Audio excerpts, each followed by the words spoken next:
Assalamualaikum warahmatullahi wabarakatuh. Alhamdulillah.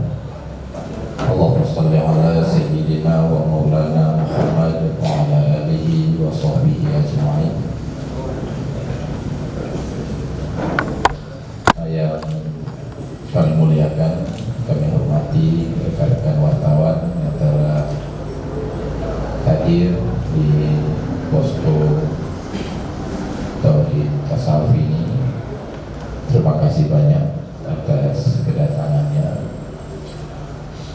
Semoga kegiatan ini membawa keberkahan, diberi atau keridhaan daripada Allah Subhanahu wa Ta'ala. Yang saya muliakan Ketua Umum Provinsi Aceh Majelis Tauhid Tasawuf Bapak Kamarul Zaman, dan Bapak yang mewakili Kapolsek dan kawan-kawan semua, Ko Hafizi, Ko Nasro Ali, Pak Ilyas, Bapak Kamarul Zaman, Bapak Nabu Kamarul Zaman, dan lain-lain. Baiklah, tadi kita sudah mendengar sepintas barangkali sejarah daripada Majelis Tauhid Tasawuf ini disampaikan oleh Bapak Ketua, bahwa lebih kurang sudah berumur 20 tahun lamanya berpusat di Labuhan Haji, Aceh Selatan, digagas dan dipimpin oleh Abuya Syekh Haji Amran Wali Al-Khalidi. Beliau adalah salah satu putra daripada ulama besar Aceh, yaitu Abuya Mudawali. Bahwa majelis ini sudah berkembang pesat, berkembang sangat luas, lebih-lebih setelah berhasil mengadakan beberapa kali muzakarah tingkat Asia dan juga tingkat internasional pada tahun 2018. Jadi jamaah daripada majelis ini sudah ada cabang di berbagai kabupaten di Aceh, bahkan juga sudah ada di berbagai provinsi di Indonesia seperti Gorontalo, Manado, Sumatera Barat, Makassar, Sumatera Utara, dan lain-lain.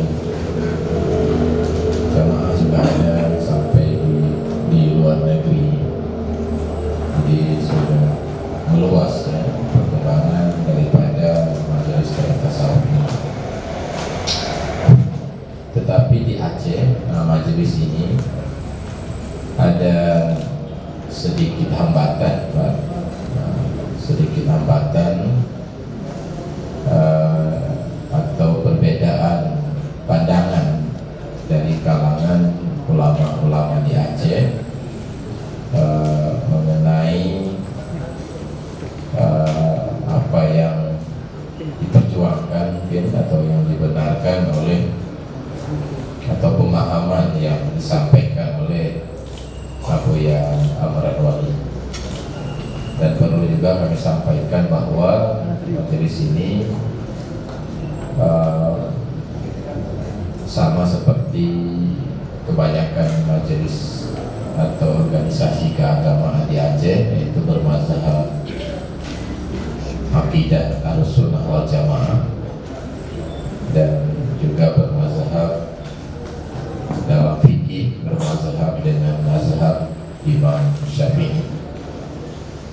Kurikulum yang ada di pesantren Abuya dan daya-daya di bawah pimpinan MPKT itu sama persis dengan kurikulum yang ada di pesantren atau di daya-daya yang lain. Adapun yang masalah yang timbul berawal daripada Buya menjawab sebuah pertanyaan dari sebahagian murid atau pelajar tentang sebuah kitab yang dikarang oleh seorang ulama sufi besar. Kitab tersebut bernama Kitab Insan Kamil. Kitab itu dikarang oleh seorang waliullah, seorang ulama sufi yang sangat masyhur, yaitu Syekh Abdul Karim Al-Jaili. Beliau tidak asing di dunia Islam, dikenal sekali. Nah, kitab itu adalah kitab yang sangat masyhur dan kitab tinggi di di dalam ketasawufan. Jadi ada pertanyaan tentang kepada Abuya tentang sebuah masalah yang ada di dalam kitab tersebut, khusus yaitu berkaitan dengan tafsir surat Ikhlas di dalam surah Ikhlas, ya, di dalam kitab tersebut, yaitu masalah kembali dhamir huwa yang ada pada surah Ikhlas, qul huwallahu ahad. Di situ masalahnya. Syekh Karim Al-Jaili itu di dalam kitab Insan Kamil dan juga di dalam kitab beliau yang lain seperti kitab Kamalat Ilahiyah umpamanya,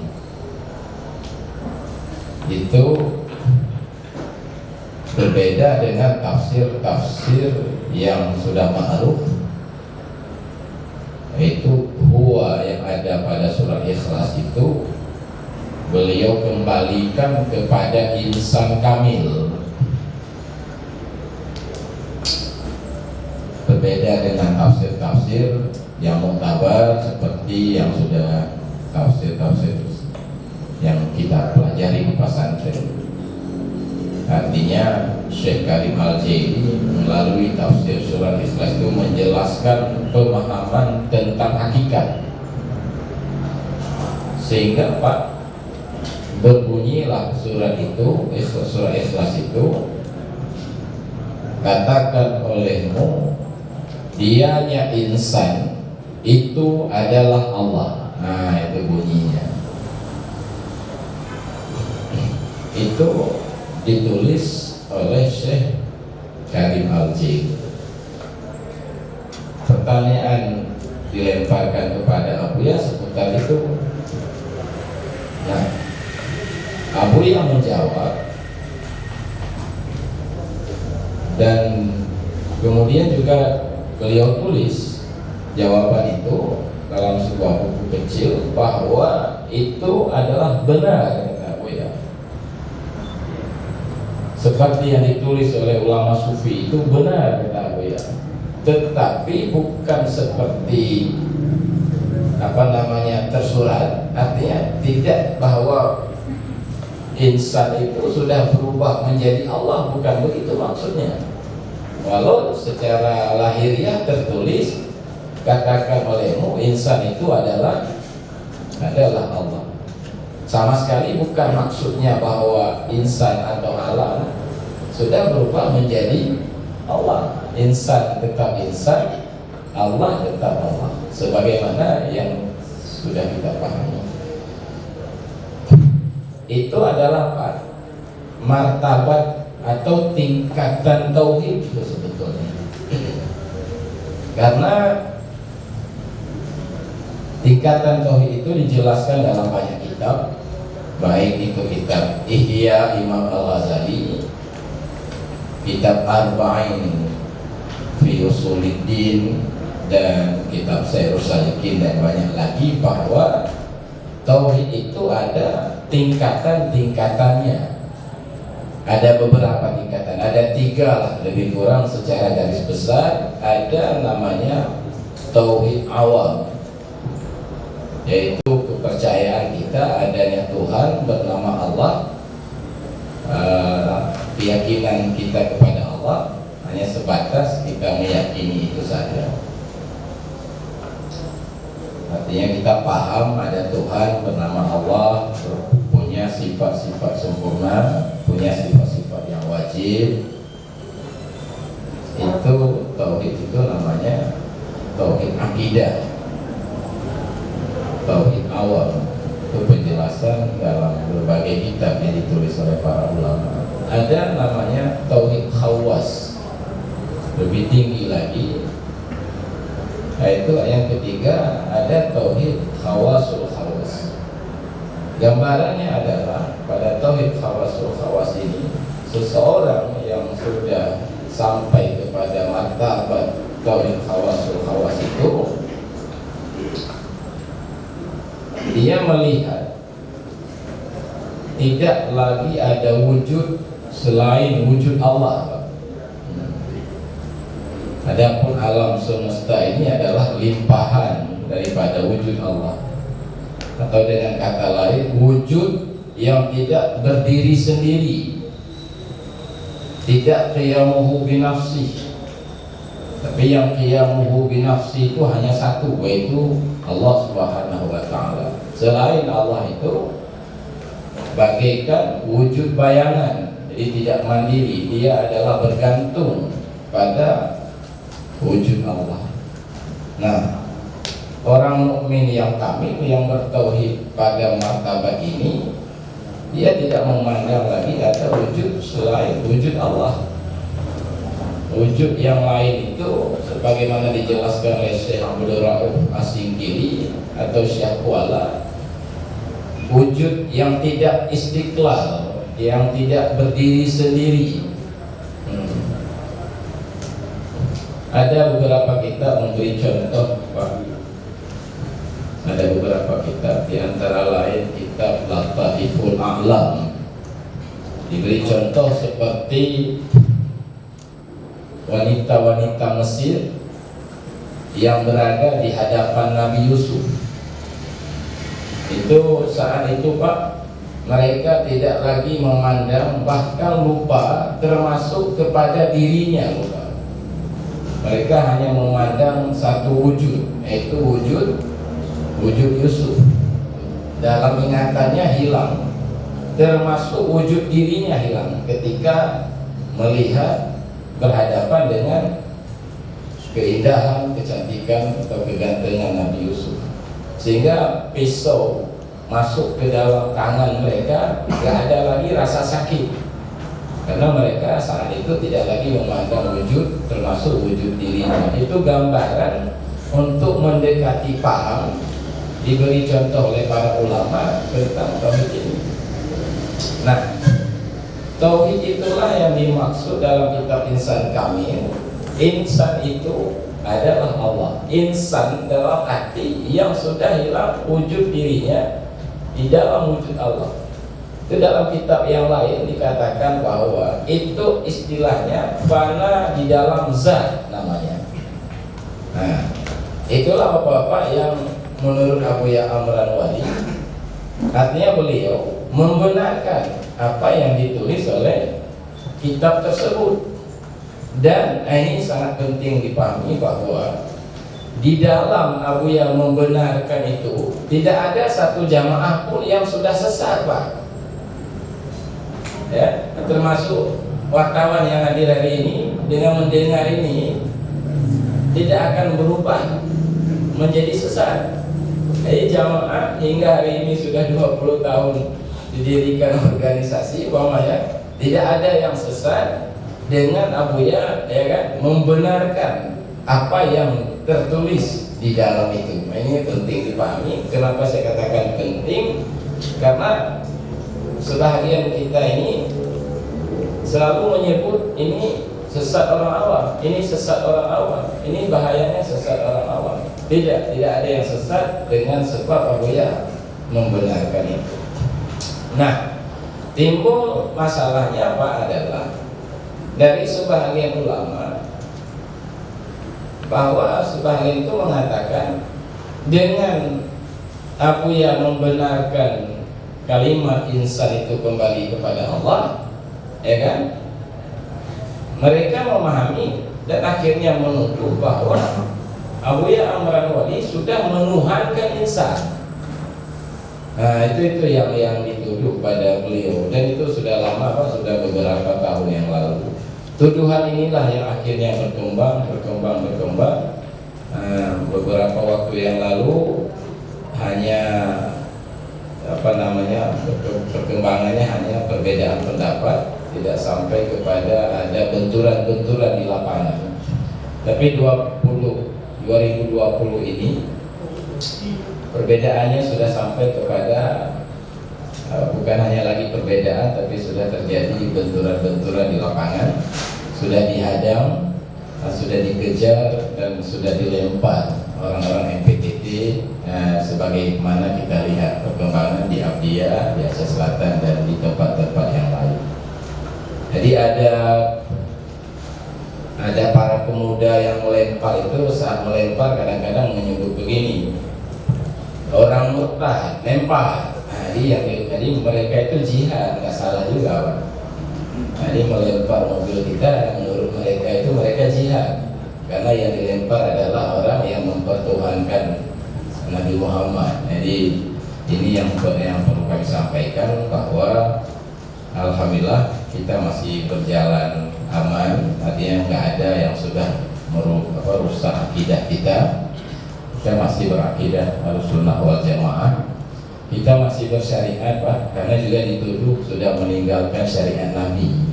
Berarti orang MPTT tidak, kalau benar itu tuduhan, berarti kita nggak salat lagi, kita nggak puasa lagi, karena itu syariat Nabi. Jadi sekarang tuduhannya sudah macam-macam, sudah meninggalkan, di antara tuduhan yang lain, meninggalkan syariat Nabi. Itu dusta sama sekali. Dan juga dituduh juga tidak lagi berpegang kepada kitab-kitab fikih mazhab. Ini juga tuduhan yang dusta. Hingga hari ini kita masih pakai, kita masih mengkaji dan membaca kitab-kitab fikih yang ditulis khususnya oleh ulama-ulama dalam mazhab Syafi'i. Kita masih baca kitab Mahali, kita masih mengajar atau belajar kitab I'anatul Talibin dan lain-lain. Jadi tuduhan dari yang satu tadi berkembang kepada beragam. Jadi itulah penyampaian. Saya pastikan dulu bahwa kita masih bermazhab akidah Ahlussunnah, kita bermazhab Syafi'i, kita bersyariat dengan syariat Nabi. Tidak seperti dituduhkan. Dan alhamdulillah jamaah tadi sudah disebut oleh Pak Keci, Ketua Umum, sudah puluhan ribu, tidak ada yang sesat, dalam arti sudah mengakui seperti tadi. Dan bahkan, Pak, ini kami lihat langsung banyak sekali perubahan yang dibawa oleh Abuya dengan Majelis Tauhid Tasawuf ini. Banyak sekali orang-orang yang jauh dari agama berhasil beliau tarik. Banyak pemabuk-pemabuk berhasil taubat pada Abuya, dan banyak sekali orang yang menyimpang sadar di bawah pimpinan Abuya Amran Wali. Jadi saya menyarankan kepada siapapun seperti patah Aceh, jak putru kalau duduk berubah sakit hati itu penting sekali nampaknya diamalkan ketika kita mendengar berita apapun. Dan kita MPTT ini terbuka, musakarah internasional terbuka, pengajian di mana-mana terbuka. Abuya setiap hari Sabtu mengajar terbuka. Biasa kalau aliran sesat itu sembunyi-sembunyi, Pak. Ini tiap hari Sabtu ribuan orang datang dari berbagai kabupaten di Aceh belajar di Labuan Haji, termasuk kami dari Banda Aceh juga datang setiap Sabtu kedua dalam setiap bulan. Jadi mudah-mudahan penyampaian saya ini sampai kepada siapapun. Dengan demikian mudah-mudahan kita memahami apa itu sebenarnya Majelis Pengkajian Tasawuf. Dan Abuya Amran Wali sebetulnya sama sekali tidak pernah mengajak Ihsan Kamil kepada masyarakat awam seperti dituduh, tetapi hanya membenarkan untuk memberi jawaban kepada para penanya tadi. Mungkin itu saja mungkin yang dapat saya sampaikan. Saya salah seorang jamaah yang ada di dalam MPTD. Mohon maaf atas segala kekurangan. Terima kasih atas waktu. Assalamualaikum.